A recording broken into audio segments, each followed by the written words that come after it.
Bum, bum, bum, Imagine that. Looks like we're live once again. Yes, we made it Okay. another day so far. So far, Hello, we good have morning, Michael Knight. good morning, New York, Vinnie, in Seattle, Washington. How's your face? My face is well, same as it always Excuse me. is, ugly and too large. But that's what it is. How are you down there in Pasadena, California this morning? It's going to be sunny and 77. It's going to be a nice day. Baby sat yesterday, so my sacroiliac is telling me that I'm probably playing out of position. Ah, well, you should get back into position, I would think. But we're Easier, all easier. out of sorts this last couple of days, aren't we? Well, the world is out of sorts. Although today I do not feel as helpless personally as I did last time we spoke on Monday. And by that I Well, mean now I know what to do first. What you do first is you take care of the hostages. You've got your tanks, you got your bombs, you got your rockets, you got Benjamin Netanyahu, who is not a man of peace, talking to the Hamas that are not a men of peace, being watched by Hezbollah, who are not men of peace, being financed by Iran, who are not a nation or a religion even of peace. So what does the world do first? Take care of the innocent people who have nothing to do with this war except being pawns in it. Solve the hostage crisis first, and then you can go about your business of trying to destroy one another. If you do it the other way around, which seems what Netanyahu is poised to do, what do you think the outcome would be? Well, unfortunately, I don't think it's going to go. I mean, again, you pray for an outcome that gets the hostages released, but the reality is Hamas holding these hostages is, I mean, that's really all they got. So they're probably not gonna let them go. They're Ever. probably gonna, I mean, the reality is what are you gonna do? Offer them $1 million to let them go? It's obvious that they don't feel like they can, um,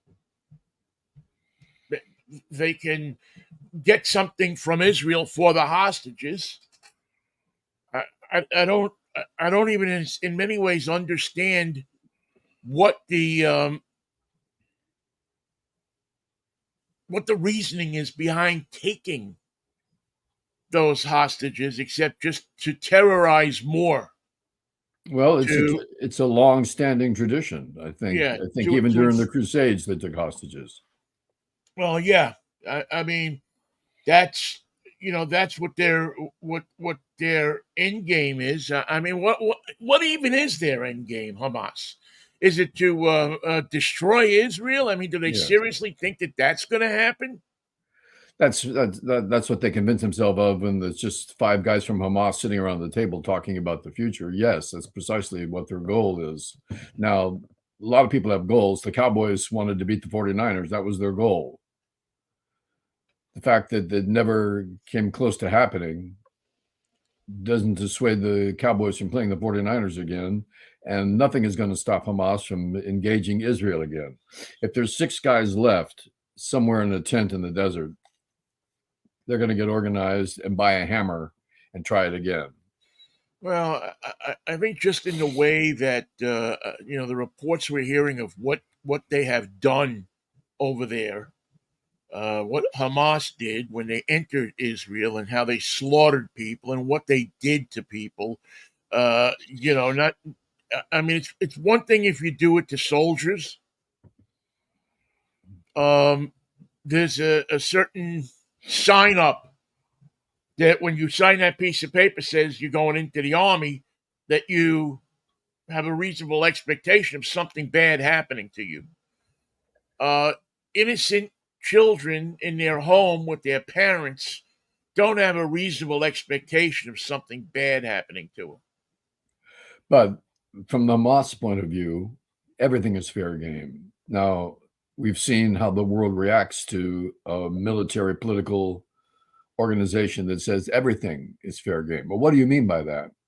Oh, Murder, of course, is acceptable. Rape is acceptable. Kidnapping and abuse is acceptable. Killing of innocents is acceptable. It's what they would do to us. It's what they've done to us. It's what the world is like. So why should we pretend that it's any other way? This is how we're going to proceed. Everybody hates us. Well, then I'll just go eat worms. And what are you going to do about it? Well, yeah, as somebody of that likes to think, well, I mean, there was a time that I thought that you go in there and you just flatten them out like a parking lot, back in '67 or '73 or something like that. Well, that idea has Um, come around again, Vinny. Your idea but is very but popular now. yeah, but I think and I think that there are people in Israel that think that the only way that this threat is ever going to happen is if they eradicate these people. And it's sad, but I don't think you're going to take Hamas and turn them into a bunch of fine community members.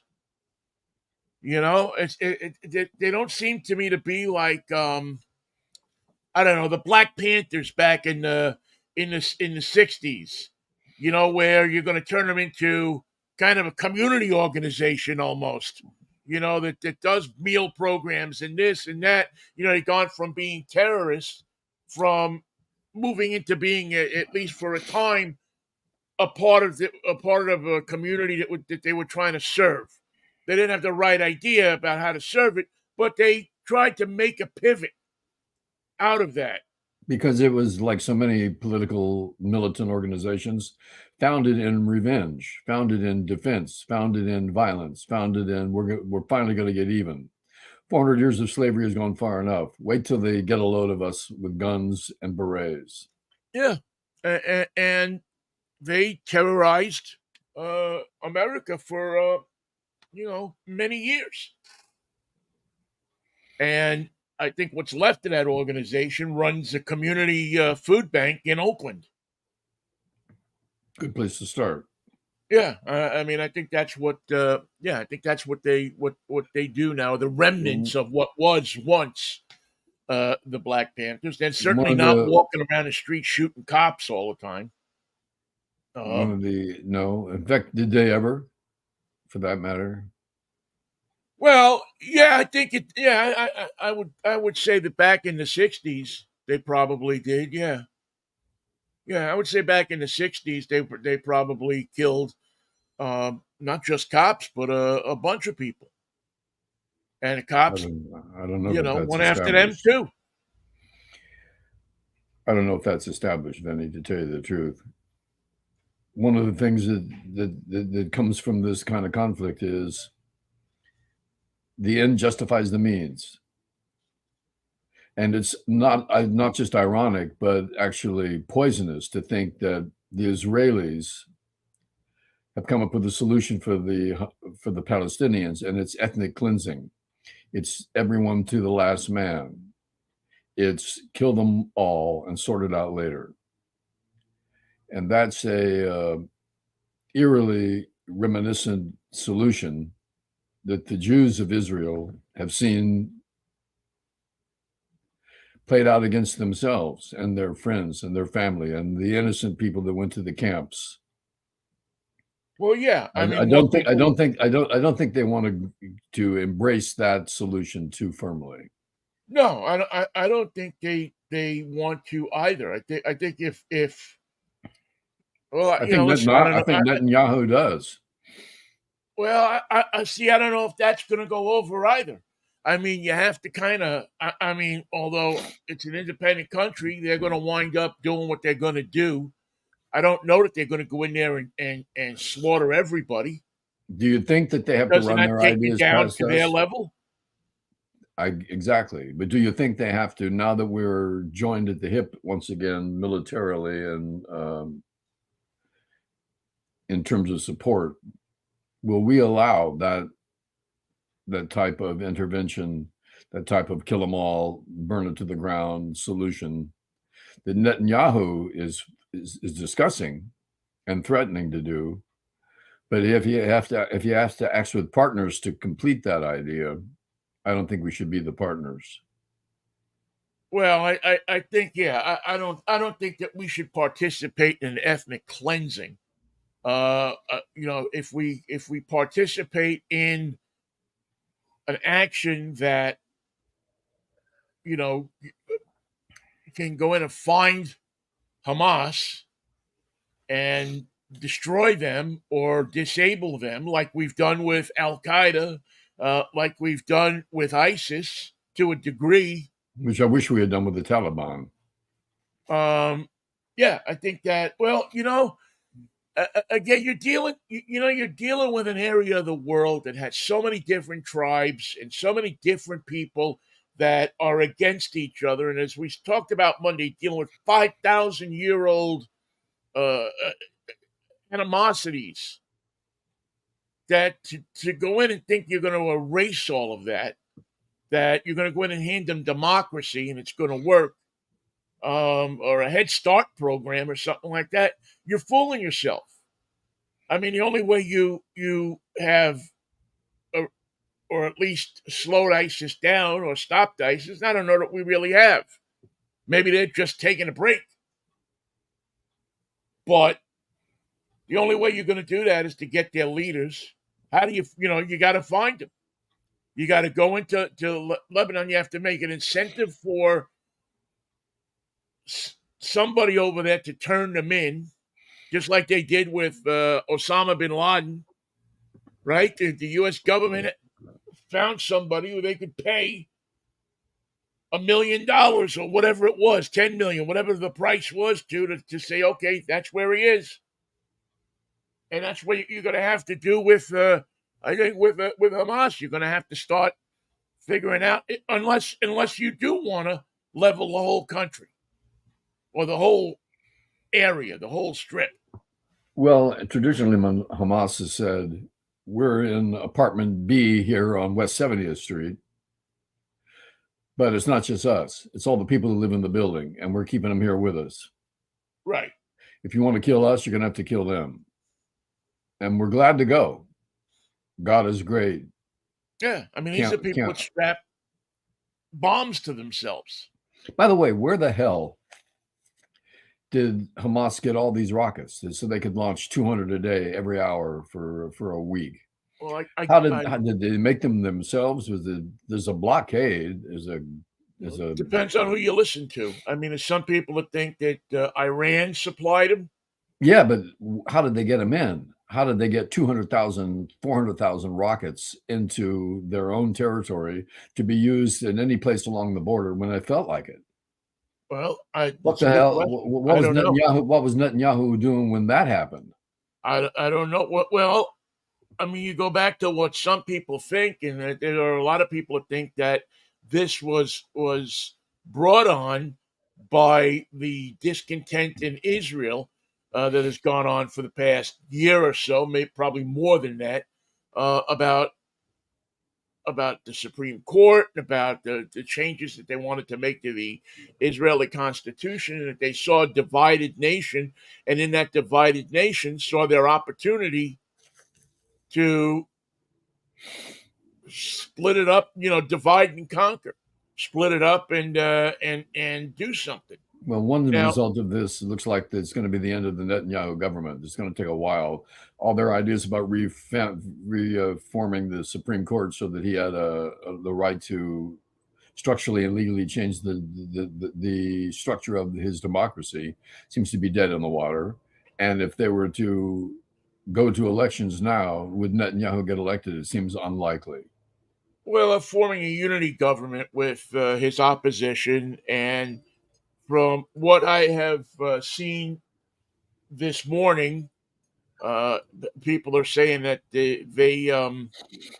it's had kind of a post 9/11 effect on Israel, and that people are of one mind or coming together as one to fight this enemy, much as we did for, I don't know, 6 months or a year after September 11th. We did here. People forgot about their petty problems because they realized that we faced a bigger enemy, somebody that was trying to kill us. You're right. The people forgot, but the government went off hamstrung, angry, and vengeful in the wrong direction and started a war with Iraq, which did nothing to solve the problem that we had with Afghanistan. We went to the wrong Right. country. We fought the wrong war. Well, they were looking for, And we and lied maybe we about can it. go back there, and we forget that, or not forget. I mean, most people probably remember that part of the problem was is that we attacked the wrong country, but we And we attacked lied. that We lied. country We lied because our about. president had a revenge. And we lied about their potential with Right. weapons of mass destruction.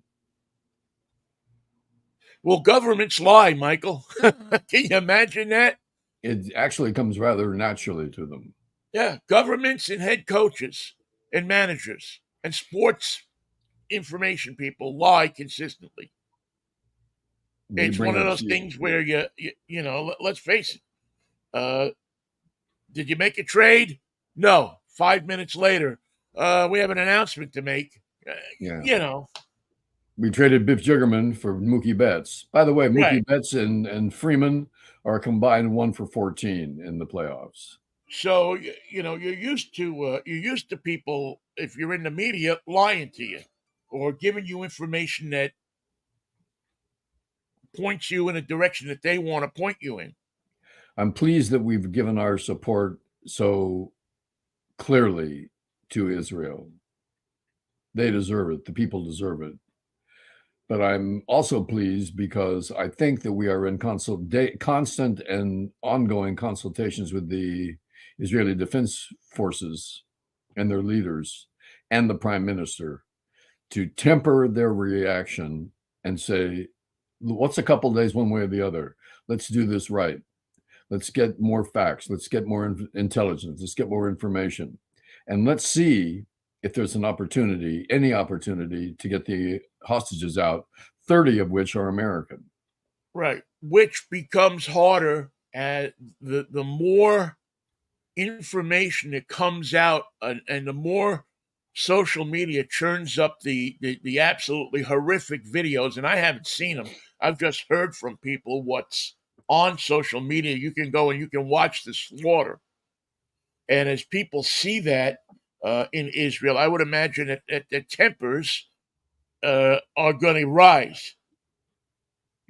That people are going, that the people are going to demand. Well, what are we sitting back here for? Are we waiting for him to come over the fence again?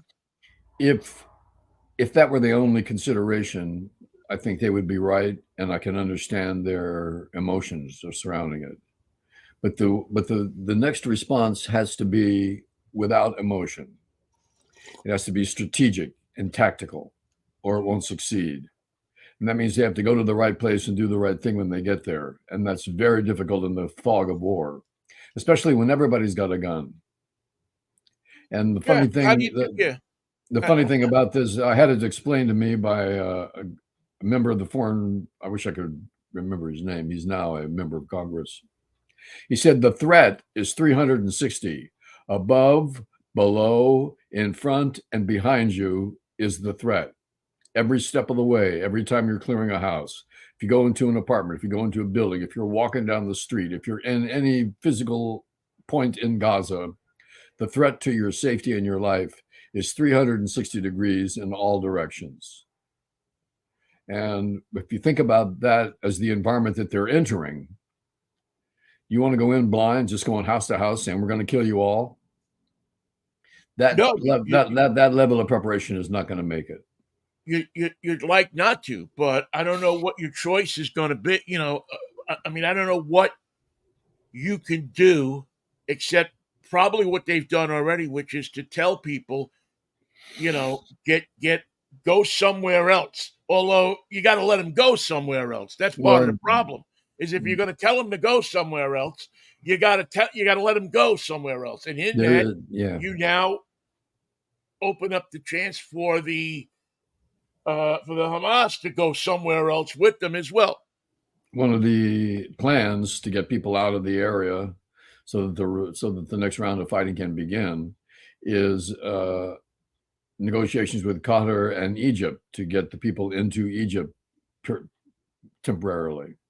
giving them an escape hatch to get to the next nation. I don't know if that's going to work. Negotiations in the Middle East are traditionally long-winded and unproductive, but that seems to be one feasible example of how people can one direction they could go.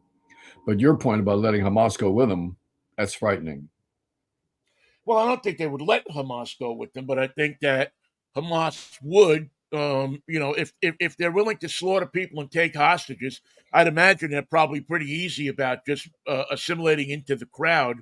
And unless you have, good intelligence and good facial recognition stuff that can tell you that, oh, that guy is that guy, that woman, that kid, that guy, and you can pick them out of the crowd. I don't know that you're going to be able to do that.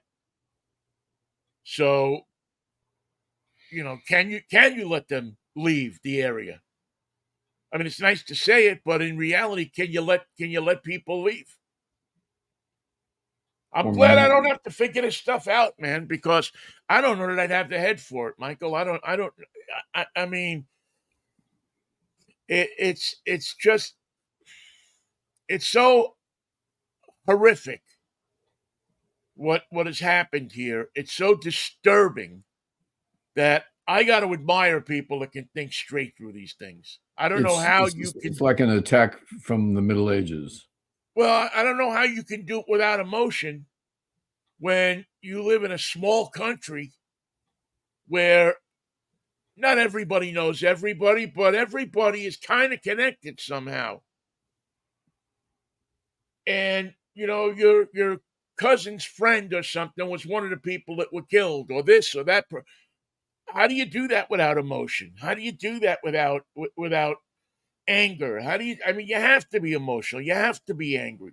And that's fueled everything back to the beginning of Israel. That's fueled everything from the beginning, from before the beginning of Israel.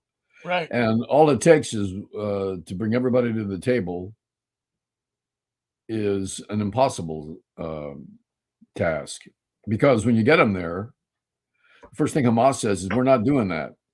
We're not doing it. We're never going to do it." Israel says, "No, we said first that we would never do it, and we would never do it. So it doesn't matter what you say. We've already said we're not doing it.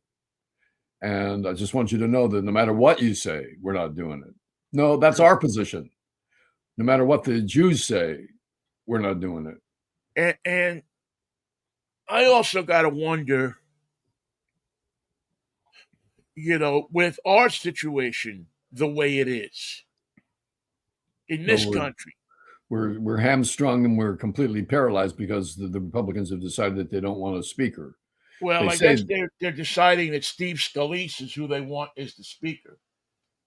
well, wouldn't you pick Steve Scalise if your choices were Biff Jiggerman and Steve Scalise, Well, I probably, Jim Jordan? in looking back at it, I probably, if I were the Democrats, would have helped McCarthy stay because Scalise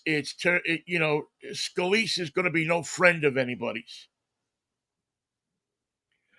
Well, he'll be right back in the same hot water that McCarthy Except was that in.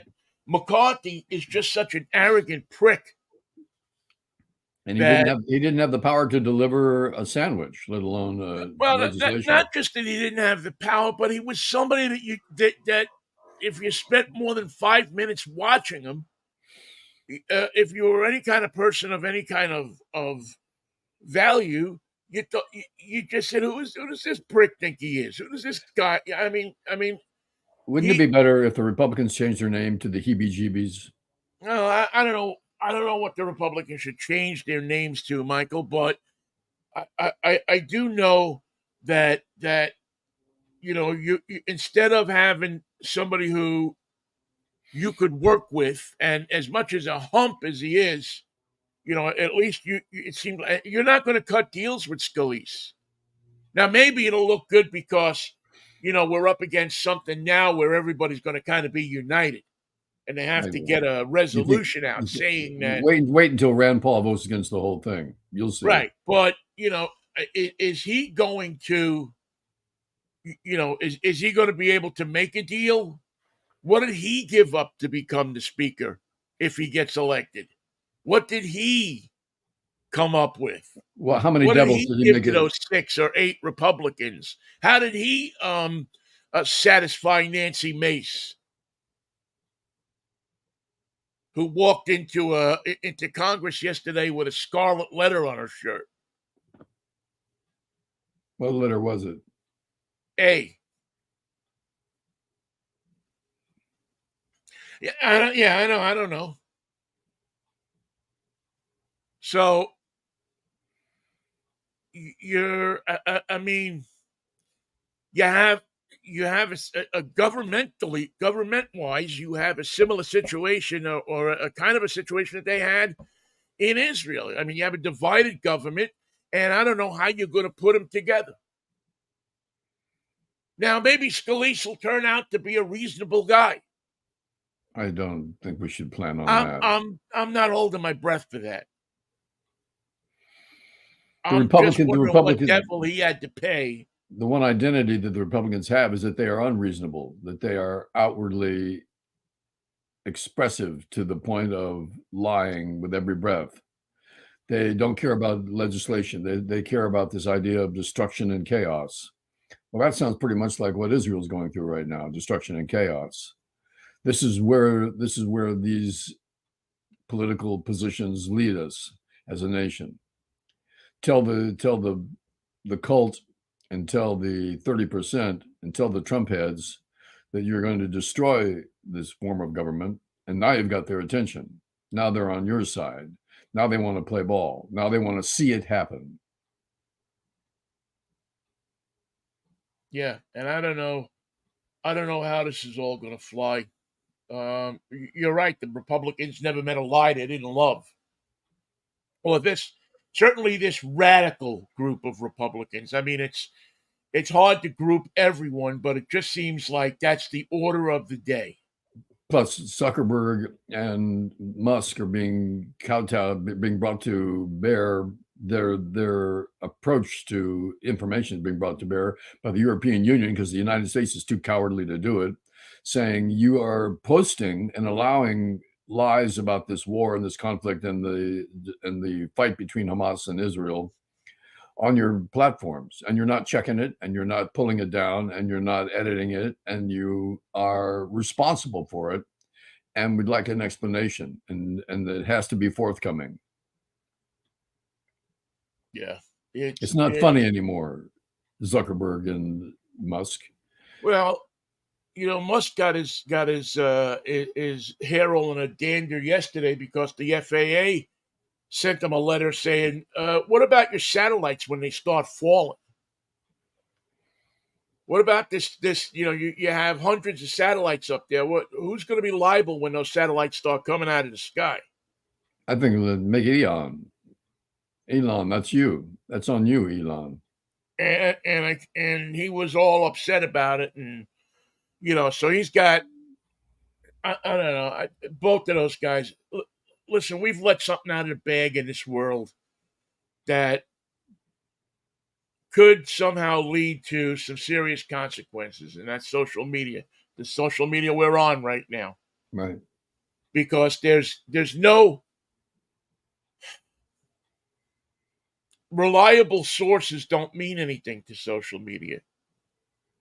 These Congress people, these people who are elected to represent us in Washington, they don't care about truth. Many of them care about making an impression on social media, getting the clicks. They'll destroy the country to get the clicks. I need your vote. What will it take? I'll say what you want me to say. As long as How in it's the understood, world do I you need your vote. justify your George Santos existing? And he's still there, voting every day. He's got a perfect voting record. He's how do you explain that 30% of America and 50%, if not more, no 70% of the Republican Party want to elect Donald Trump? as our next president. Imagine how Trump would be handling this if he were president. He could not tell a story about the time he met Golda Meir. That's for sure. He couldn't send the battle groups to the Mediterranean without saying, and these jets are going to take off and we're going to kill whoever we want. You think that the Hamas and Israeli war is something, wait till we start bombing people. And we may not even ask who's down there. We don't even know what country we're flying over. We're here to tear it up. Yeah, I am glad that we don't have his foreign affairs expertise working for us. I mean, if there's any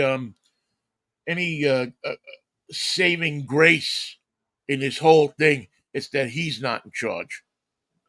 And refugees from around the world will be able to live in his apartment because it grows by 11,000 feet every time he tells you how big it is. There's going to be room for all the refugees in the He world. can put everybody in there. Everybody. And there'll be room left over. Everybody can come on in. It's a party. It's Studio 54 put back together again. And it grows every day. It grows like a hydra. You cut off one apartment building and another one grows back twice as large. It's or it's not. Just, maybe it's I could be lying about that. It could actually be just one 11,000-foot apartment that never gets any larger. But in his mind. And we can give them all a Trump 2020 T-shirt, and they can wear that, and it'll look like more people. That would be so cool. And can they have Trump flags too? They can have, yeah. We got a whole bunch of 2020. Matter of fact, we've encouraged the people with the 2020 flags to just blot out the last O, and just put 2024 in. They've already blotted out the Pence.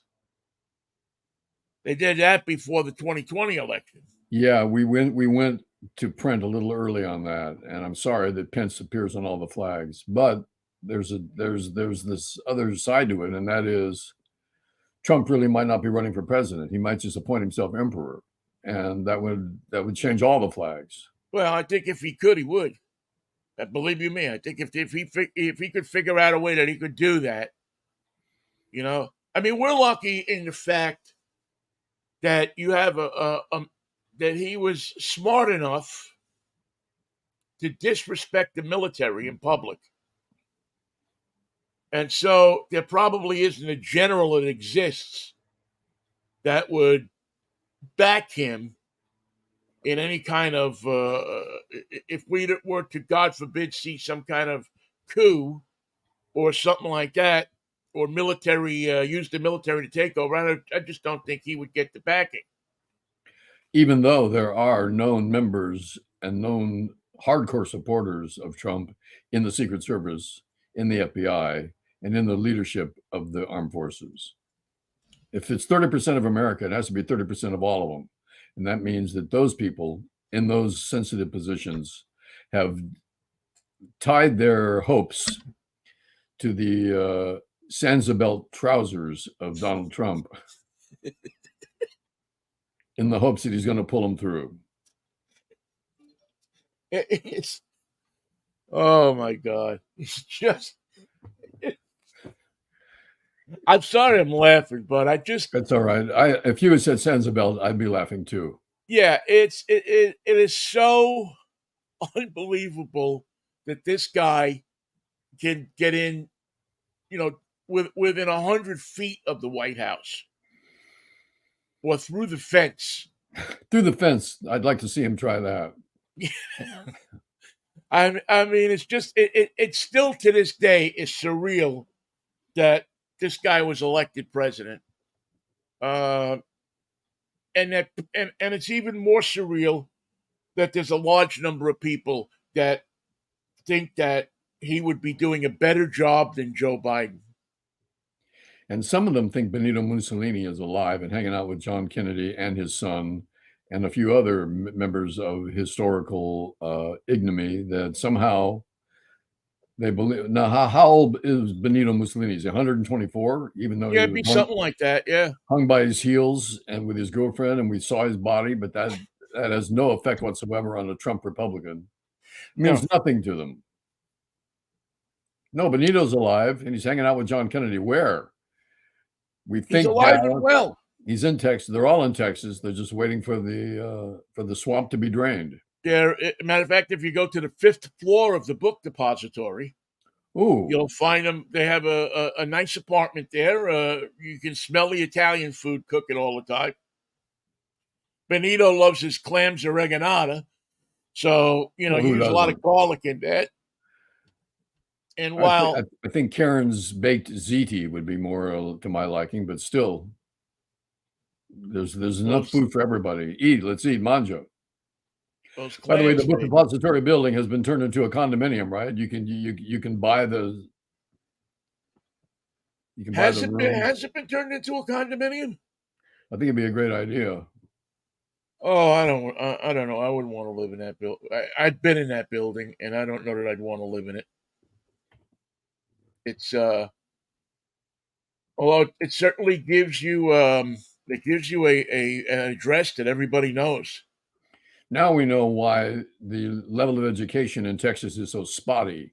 All the books that the kids should have been reading were in the book depository building, Well, that's safely kept from being ever read by anybody. that's where you put them, man. You put them in a depository where nobody can get to them. And If then people got to them, they'd be educated, and you couldn't do half the stuff you do. we stopped a truck coming into Fort Worth this morning full of books. Took them all, put them in the book depository building. They're safe. No one's ever going to read them.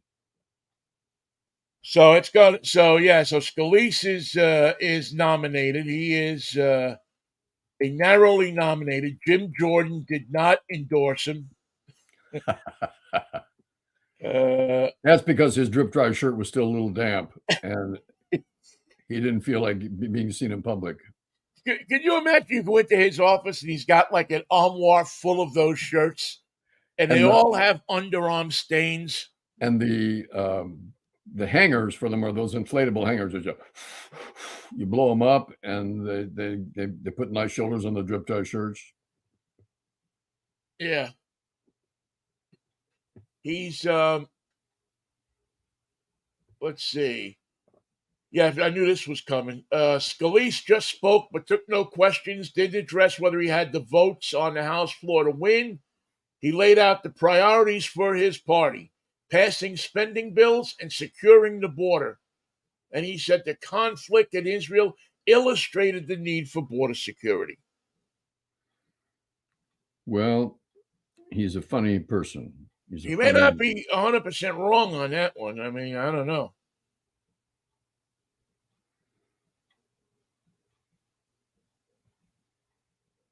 I mean, if there's one thing that has come out of this, I think it is going to be that you're going to have to watch our borders a lot more. Because again, I'm not convinced that the United States is invulnerable to some similar kind of attack. I mean, I don't think it's Well, going to be how many Hamas attacks? coming over the fence. How many attacks have actually begun their infiltration from the southern border? I don't think any yet.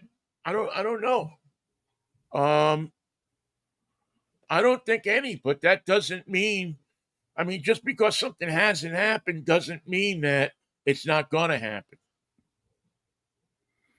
In Uh, fact, uh, it's good to prepare to make sure those things don't happen. I yeah, wonder if our espionage capabilities extend to Latin America and who might be infiltrating the flood north of migrants asking for asylum. I don't know. How would you get the weapons that you need across the border? I don't know, but again, how did they get the weapons into the Gaza? I mean, obviously, these people. No, that's a great question because what I can't understand, what I cannot grip is that they have an unlimited amount of rockets that they shoot every day. And where the hell did they come from? Yeah, And I'm not talking about 1,000. I'm talking about 1,000 a day. yeah. No, they're shooting them like they're making them. Now, I was watching one of the million people that they found to go on the air. I mean, they must be running out of people. Now you're seeing the same people on different channels. Yeah, I know. Um, Well, they got all this Doesn't time to make fill, any and sense. there's not a lot going on. But one of them was saying that they actually make these rockets they have factories in Hamas in the Gaza Strip that actually make these rockets. And the factories are located like in the basements of apartment buildings. How'd you like to be living, on top of a bomb Rocket making factory. factory, a Somebody rocket here. making factory? But how do you get the raw materials? I mean, I can't Eh, imagine that the yeah, Israelis say, "Oh, well, let's let this gunpowder in, and let's let this ammonia in, and let's let this in, and let's let that in, so they can build the bombs," just because they haven't assembled them outside. I know what you Um, mean. It's a question that I cannot answer, and certainly Israel has got a lot to answer for in not 20 rockets that went across, but thousands, followed by hundreds every day. And Hezbollah hasn't even begun their rocket launching. And if they got them in Gaza, why not in Lebanon where they're free to put them together? yeah, I mean, again, Israel is a country that everybody around it wants to kick its ass. Yep. There's nobody that's around Israel that deep in their hearts want to see peace and prosperity there. It's an ongoing thing where people can use it to solidify their power. Um, and these people bear the brunt of it. Now, I don't know what the security was that, or the intelligence was that let these people down. And at some point in the future, you're going to have to figure that out too. It's how did this happen? How did we not know, or did we just figure we were all so safe because we have cameras up that we know? Well, something tells me that when the truth comes out, Netanyahu is going to be caught red-handed. They had to have heard something. They didn't hear it all spelled out for them perfectly, but there had to be indications. There had to be some level of crosstalk and captured conversations. The chances of all that planning and all that training and all the munitions required to be put together with no hint doesn't make any sense. It makes sense that they ignored it. It makes sense that they misread it. It makes sense that they misinterpreted it. But the fact that they heard nothing doesn't make any sense to me because they hear something every day. And Mossad and the Israeli intelligence forces are not known for being caught unaware. Yeah, I mean, it's supposed to have the best security force in the world. Their intelligence is supposed to be as good as anybody else's, including ours. And the model for people who want that level of intelligence, that's what they modeled their work on, the Mossad plan.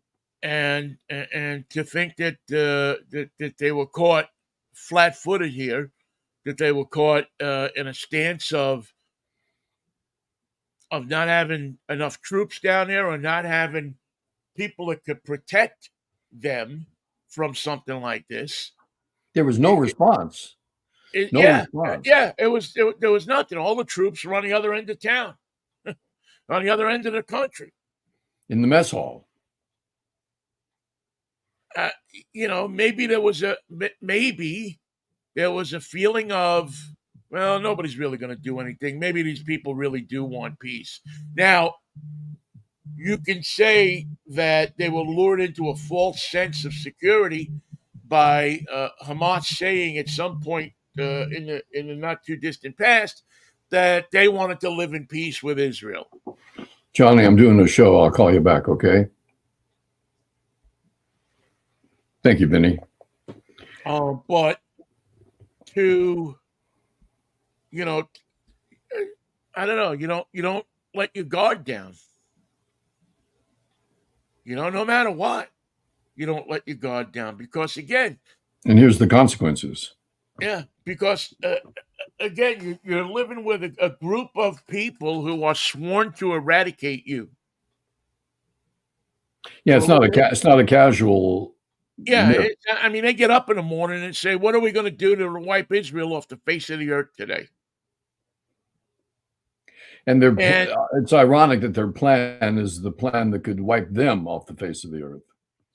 right, and with growing anti-Semitism in the world, they probably feel a little bit empowered or felt a little And bit empowered to do who's something. the political party in this nation behind anti-Semitism and its encouragement, and the Yeah, white well, yeah. supremacists and the Proud Boys and the entire idea of another civil war that You is mean based. of marching down Charlottesville, the main street in Charlottesville, and saying that we should get rid of the Jews? You mean that political party, the one that the president of the United States said, "Well, there's really some good people there." You can't march unless you bring your own tiki torch. We got to have rules in the new white supremacist government, and that is every man has his own tiki torch. The guy who I'm sure in his lifetime complained about Jewish people and how they control the New York real estate market. That You guy, mean little Donnie from Queens? yeah, who was like I said, that who wasn't accepted by the people that were running things in New York. Speaking of people who want to run things, Steve Garvey, ex first baseman for the Los Angeles Dodgers, is a Republican, and he's decided to run for Congress. Yeah, And we were talking about that Monday. he's a Trump head, and the curse of Steve Garvey and the Trump head uh, form of reasoning has already cost the Dodgers 2 games. By the way, the Dodgers starting pitching for the playoffs combined 2 innings pitched. That's both games combined. Yeah, Starting pitching has gone a total of 2 innings with an earned run average of 40.5. that breaks my heart. That makes me get up in the morning and say, what can I do to destroy the Dodgers today? Yeah, that breaks my heart that the Dodgers can't win a game. They can't get dispatched. It broke my heart that the Orioles got bounced. They I did. mean, They that's went out in a hurry. They got awfully yeah, they didn't quiet. waste any time though, at least. So it'll be. I mean, is there a team here now that's left that you're passionate about? I mean, I'm more of a Diamondback fan than I ever have been. They're going to play again tonight. yeah, I'm not a big Diamondbacks fan. I still harbor ill resentment for the Diamondbacks over Randy Johnson. Um, so I'm a little I'm not 100% on the Diamondbacks. My one I don't know. conversation with Randy Johnson went like this. Hi, I'm the new guy in town. I'm at KJR. He says, KJR, that station hates me. Tell the sports babe that I know she hates me. Or you're probably recording this right now. I said, no, I'm not recording anything. I just came over to introduce myself. And that was our frosty hello. And there was no part two. See, I wound up actually talking to him and having him on the show a couple of times, and what really pissed me off about Randy Johnson was the time he came on the show when that year that he got traded. Came and says, "Oh, I'm gonna," I interviewed him in spring training, sat down, we did a long conversation, cause and this and that and everything, and I said to him, "Well, what are you going to do this season? What's going to happen?" He says, "No, listen, I'm going to give it my all, and I'm going to go out there and play, and I'm going to pitch, boom, and um, he proceeded to lose almost every game he pitched, and then when he was traded to the Astros, he won every game he pitched. Wow. So that put him in the classification of you dogged it, you dog." Well, the Astros do have better run support than the Mariners have. He was a strange dude, man. He was a very strange dude, man. His unhappiness preceded baseball, I have a feeling. Yeah, yeah. I think you're 100% right, Michael. I think his unhappiness. I don't think he was a happy guy. Uh, no matter what. You know, I think the only time he was happy is when he was taking his pictures. You know, Hmm. when he would be out snapping photographs. I think that made him happy. Other than that, I don't know that there was much in the world. And cars. I mean, he really lit up when we talked about cars. He really lit What up. kind of car did he have? You know what? I don't remember what he had, but he had a collection of a few cars. I remember him telling me he had 5 or 6 cars that he had purchased. As a matter of fact, I think he purchased them with the help of Roy Halladay because Oh Halladay was a no. big car guy. And yeah, I mean, it just seemed that but really taking pictures, going to shows and taking pictures of was his happy place. He wasn't, and it was so odd. I remember because what did he call his fastball, Mister Happy?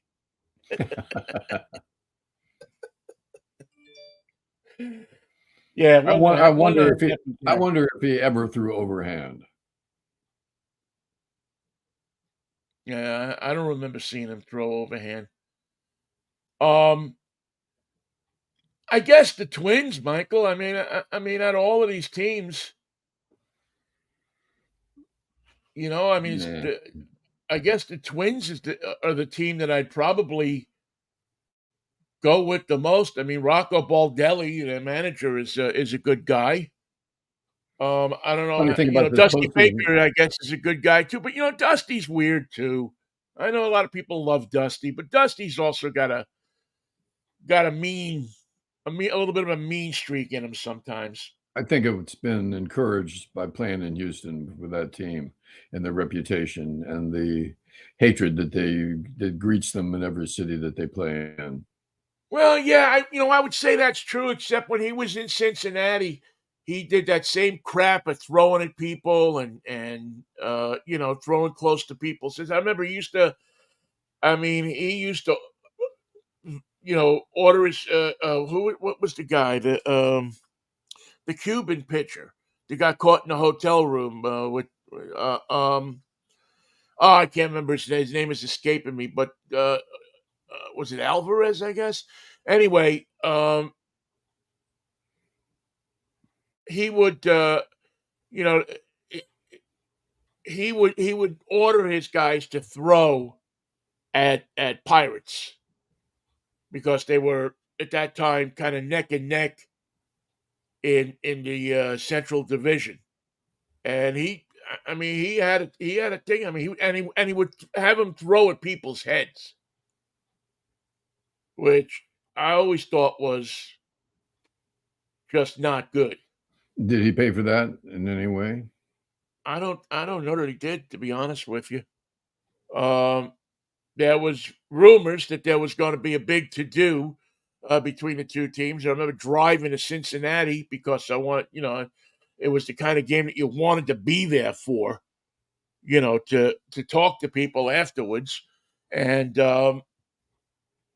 Clint Hurdle, who was the manager of the Pirates at the time, pretty much told his pitchers don't retaliate. So I don't know. Now that was the public stance. Whether they did, I know at the end of the year, I think it wound up that Andrew McCutchen was the most hit player in the league, and most of his hits came from Cincinnati. Wow. I mean, there was a time he was getting hit 2 times a game. Like Don Blasingame. So yeah, no Wade Blessing game, wasn't it? No, Don Blasingame. Oh, Don Who Blessing he game. used to wear a wetsuit on his upper body to Oh yeah, help him take the pitch. uh, Wade Blessing. Yeah, I mean, he was a pitcher, so who the hell could want to hit him? But it was interesting. Well, I don't know. I think I like Dusty Baker. I respect Dusty Baker, but his teams just seem to have that kind of crappy streak in them. I thought that there might be an opportunity for Dust to come back to the Giants, but I would like to avoid that. We need a Yeah, manager. I think you got to find it, for the Giants and for the Mets, really, too. I mean, I think you're kind of in the same boat. Is you got to find a young guy, I think, that's gonna be there a while and put his team, knows how to manage. Not a learning on the job type of guy. So, I mean, maybe they'll go after Bob Melvin. Who knows? No, Melvin already re-signed with San Diego. Yeah. Yeah, the job he did down there this year. So I don't know. I don't know who the Giants could. Is Will Clark available? Yes. I always love it. I dropped something here and I don't know what. I always love it when people. And how many times have you heard this? So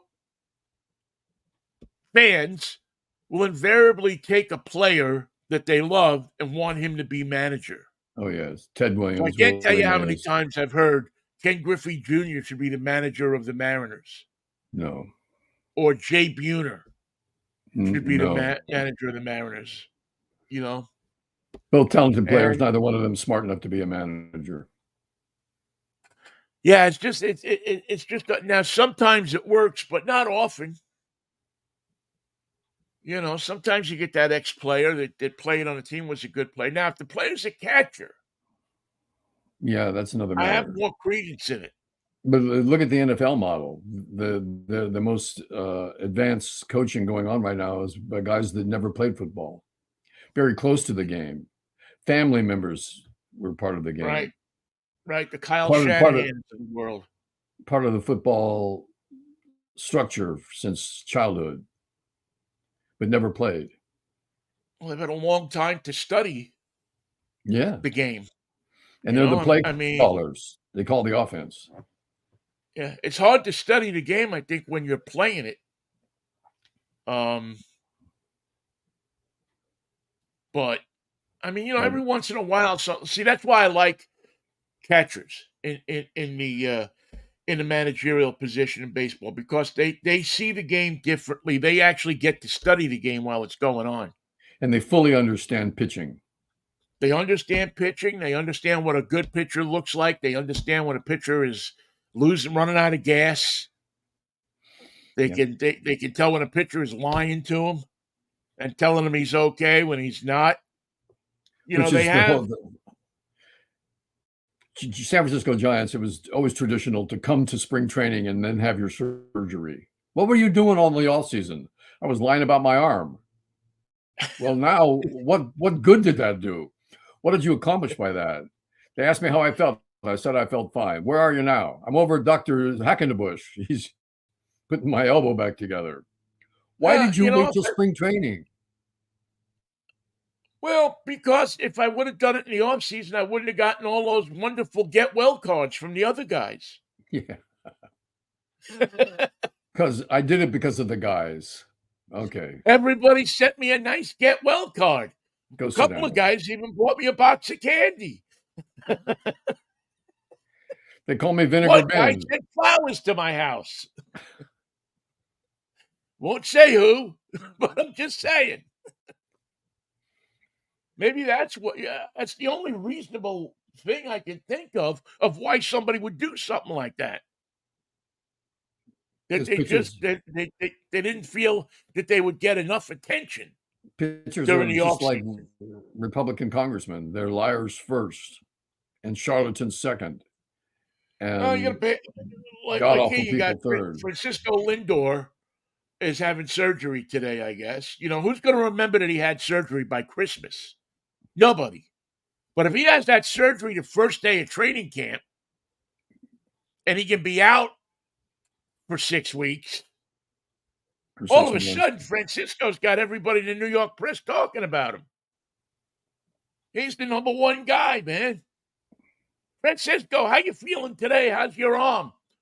Oh, I'm You can't ask rehabbing. him. He's yeah. As he walks into the Uh, trainer's room. where you're not allowed to go. Now, who's going to be? Is anybody going to be standing at his apartment door asking him, "Hey, Francisco, how'd the surgery go?" I mean, he's going to have to open up the door by himself, turn the key. Yes, it gets the super. Yeah, nobody's going to show him any love. So of course he's gonna, I mean, I'll never do this again. I'll wait till April 1st to get my surgery, or March 1st to get my surgery, because people will understand that I need love, And I'll and I'm be, not getting it here if I get my surgery in October. they're going to expect me to pitch opening day. Yeah, well, I don't think he's going to be pitching, but he's going to wait and get his surgery. He's going to, he'll never do that again. No, no, no. Man, if you wanted to see, remember Dr. Parks, man? If you wanted to see Dr. Parks, go in October, man. Nobody's in his office. You go there in March, February, March. You can't get an appointment.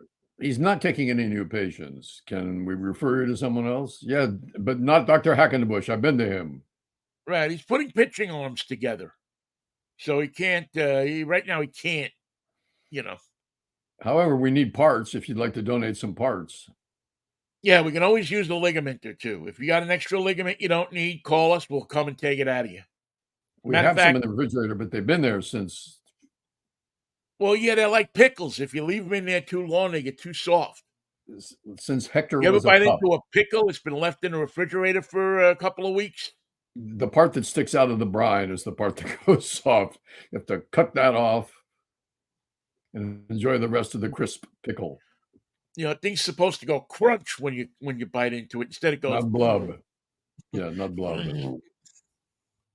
They never serve a pickle like that at Wolfie's.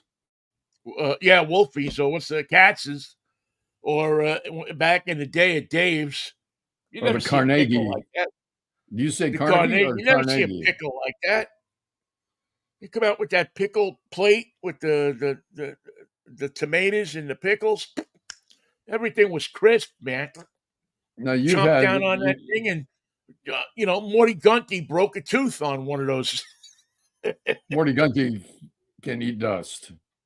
Here's the deal. You've had a pronouncing gazetter from your time growing up in Queens. You've had a pronouncing gazetter from your time being in Florida. I mean, in Pennsylvania.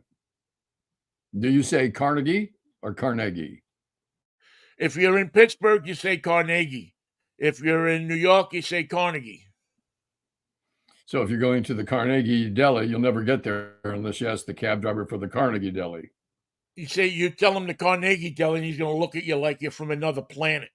We got a long ride ahead of us. Are you hungry? Yeah, we're going to let's go to the Pennsylvania. That's where the Carnegie Deli is. Yeah. Now, if you're smart, you go with Carnegie, because that's the way it's pronounced. But yeah, no, you got the whole Carnegie. I never got 100% used to that. Well, it's slightly But I mean, Irish. they have a lot of different. I mean, it's not Art Carney. It's Art Carney. Right? I would do my Art Carney move, but I don't have any of his moves. He had some moves. Yeah. Hey, Ralphie boy. Ralphie boy. Hey, Ralphie boy. No. Oh, the French sewers. Oh, the French sewers. The sewers of Paris. There was a comedian that used to do a bit. I can't remember who he is, man, but I know he was on Alex Bennett a lot back in the day, and he used to do a bit with Jackie Gleason and Art Carney, the Honeymooners, as two gay guys. And it was the funniest. I mean, it was really funny, and it wasn't offensive. It was just, if they got rid of Alice and Trixie, what they would sound like. Nothing. Imagine being Trixie in the hallway out there, just waiting to go on. What a job! All she had was now Norton. That would be her line. That was all she'd say in the whole show. Oh, Ed. Yeah, there's a ton of them on YouTube. I watched a couple of them. Uh, I mean, the classic one is the golf one, where he says Hello, address hello, the ball. ball. Hello, ball. Which gets him pushed all the way across the room. Right. Oh my God, those were great shows. You know what's funny? They're still funny today. You can still watch that today, even if you have no concept of what 1955 was like, and still laugh at it. It's still funny. Now, of course, there'll be some ultra sensitive people say, well, Jackie Gleason was fat shamed all the time. Or, He kept Al, threatening. He kept threatening Alice with he violence kept threatening to the moon. Alice, and there is some truth to that.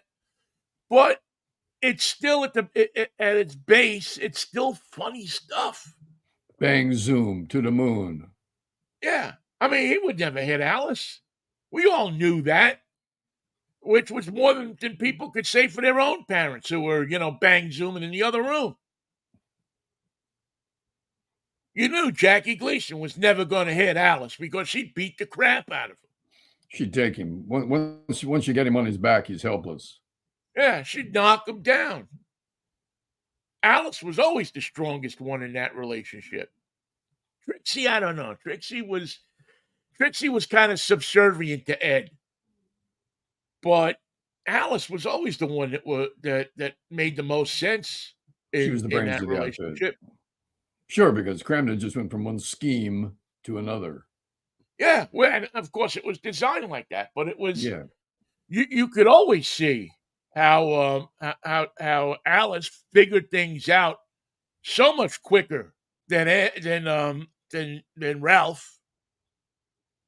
But at the end, they do that, baby, you're the greatest, Yeah. and they'd leave you, 704 Halsey Street. They'd leave you wanting more. I think that was their address. Was it Now 704 that's Halsey something. Street? Apartment what? I don't remember what apartment it was, but I Now think it was Did Norton live upstairs? lived upstairs. Yeah, Yeah. because remember Jackie would go out the window and he'd look up Oh, that's and right. he'd holler, "Nothing, hey, nothing." You Or Railway maybe Boys. 704. No, I think 704 Hauser Street was all in the was Archie Bunker's house.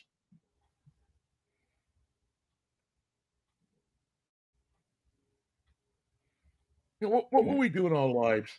Oh, 328 Chauncey Street. And Jackie Gleason actually lived in that building Wow, great. when he I was young. didn't When know he was that. young, 328 Chauncey Street in Bushwick. Um, he was born. Jackie was at 364 Chauncey, and then after after a while, his family moved from 364 to 328 Chauncey, and that was a I big never knew move in that. those days. In 1930. Oh man. Now, okay, so now we got to do Archie Bunker's address because I think that was 704 Hauser Street. In Um, Queens or Brooklyn? um, Queens.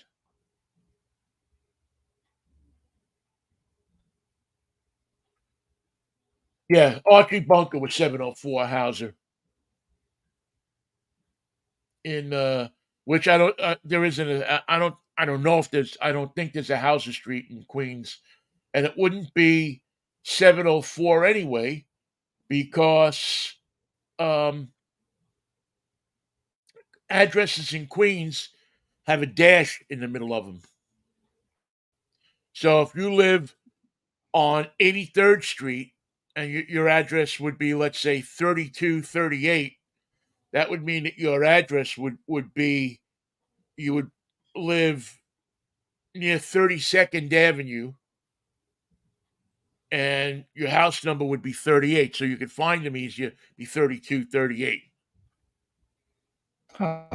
I never knew that. Yeah, if you're on Northern Boulevard and your address was 117, Shea Stadium was 12601 Roosevelt Avenue. So that indicated that it was at 126th Street and Roosevelt Avenue, where Not that you would ever know what Shea Stadium's address was. You I spent a don't know lot of how time there. anybody would know that. Uh, yeah, I don't know how anybody would ever know something like that. You know, our What's next the show other? on Freaky Friday is coming up on the Friday the 13th. Yeah, maybe we ought to just not do a show on Friday. The way things are going. Yeah, we'll be here Friday. I'm Well, worried about the new Republican House because are they going to try to well, fund a response to Israel without funding a response to Ukraine? In other words, are they still going to say we hate what's happened with Hamas, but our love affair with Vladimir Putin continues because we're Republicans? well, I think that who knows? I mean, I think the Republicans are probably going to try to tie it all together. Um, aid for Israel and aid for Ukraine, which they better be careful of because I think um, the heartstrings tug tighter on um, Israel than they do on Ukraine. Well, you're right about that, but our response is not to Ukraine; it's to Russia. Right, right. It Well, happens see to be that Ukraine. Stop them now. now, or the next stop is Moldova. Next stop is Poland. Next stop is whatever you want to, whichever border they share. Now's the time to stop them in their tracks totally and forever. We're getting precariously close to a world war, Michael. And it's That's what interesting I. that the Republicans say we can't do Ukraine and Israel together because that's fighting on two fronts. We can't do that.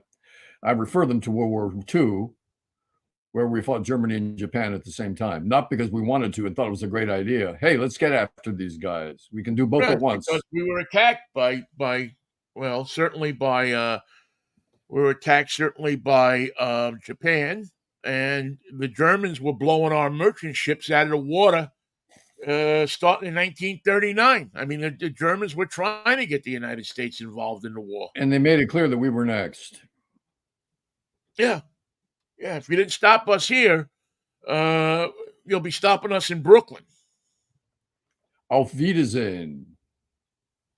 Well, they had, Brooklyn. Well, we'll talk about it another time. Brooklyn had, I mean, it was a large German pop. Everybody always talks about the Japanese population in Hawaii and in California. Um,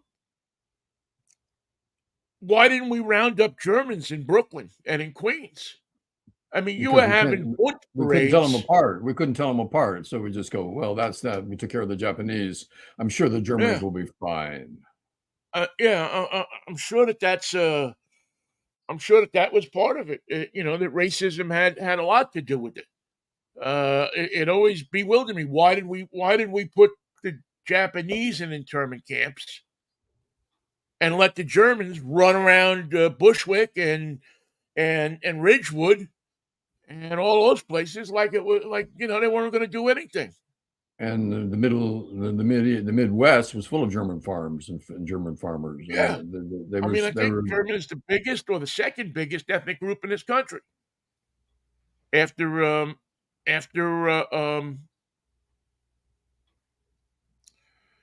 who's the Irish I think is the first. I read something on that recently. Maybe it's what if you're only slightly Irish? Does that count? you wait till March 17th and you wear a shirt that says everybody's Irish on St. Patty's Day. It's coming. Well, it's always coming. Even the day after St. Patty's Day, it's coming. Yeah, it's coming. All right, man. I will catch up with you on Friday the 13th if the Lord's will and the creek don't rise. And I'm sure we'll have more insightful. I don't know. Pray for the world, man. Pray for the world right now. It ain't a pretty picture, man. And we sit here in a place that hasn't been touched by these kind of atrocities for the most part.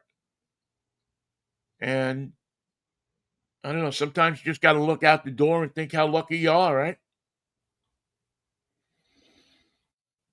Well, we are lucky. Yeah. All right, man. I'll see you on Friday. Peace, really, peace, baby, love, and Manischewitz. It's quite a wine. Try it sometime. See you, Ben. See you, Mikey, and thank you all for listening too. We appreciate it.